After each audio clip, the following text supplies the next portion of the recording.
Hello family, welcome back to my channel Priyasi's blog. তোমরা সবাই কেমন আছো? আমি খুব ভালো আছি। আজকের দিনটা ছিল আমার জন্মদিনের দিন।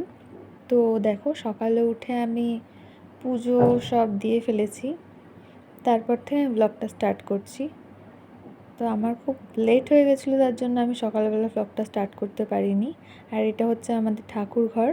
এই ঠাকুর ঘরে এই যেই ফটোটা আছে, খুব সুন্দর করে সাজানো আমাদের ঠাকুর ঘরটা। এবার আমি চলে এসেছি কিচেন থেকে আমি মাংসটা ফ্রিজে রাখা ছিল, এগুলো আমি সব বের করে এখন জলে ভিজিয়ে রাখবো, কারণ এগুলো একটু বরফ হয়ে গেছে। তো এগুলোকে আমি এখন জলে ভিজিয়ে রাখবো।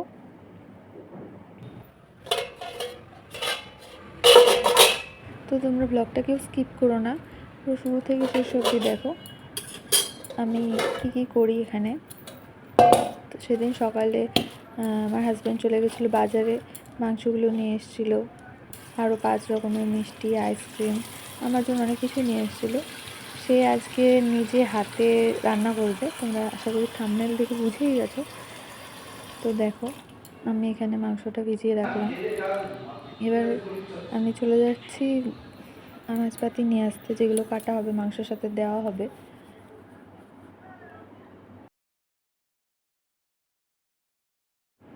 তো আমি এই ঘরে এসে পেঁয়াজগুলো নিয়ে নিয়েছি।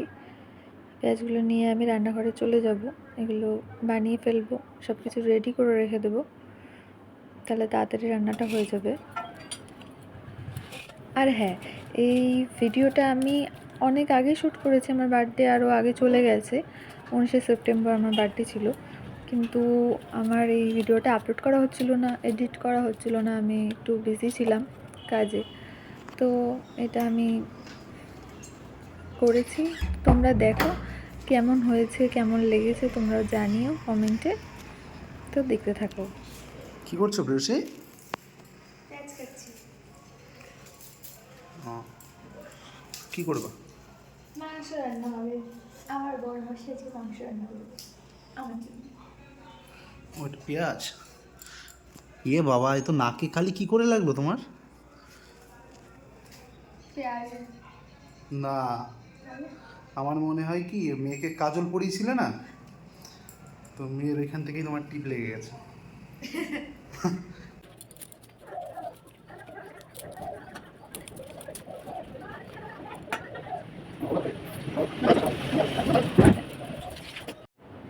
তো দেখো, আমার হাজব্যান্ড চলে এসছে, তো ওই সব মাংসগুলো ধুয়ে দিচ্ছে, আমি যেটুকু হেল্প করা করে দিয়েছি, এখন ওই সব ধুয়ে নেবে, ধুয়ে ওই রান্না চাপিয়ে দিয়েছে।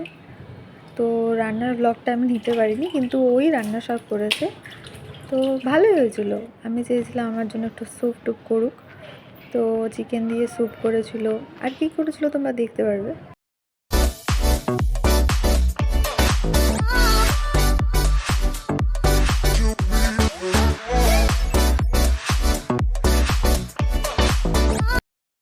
তো এই পায়েসটা আমার শাশুড়ি মা রান্না করেছিল, এটা বাদে সমস্তটাই।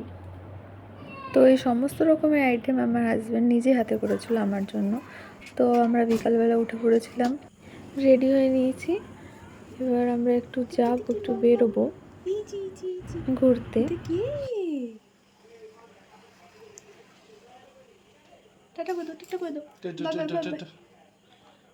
তো এই ছিল আজকে আমার এই ব্লগটা, তোমাদের কেমন লেগেছে কমেন্টে জানাতে ভুলো না।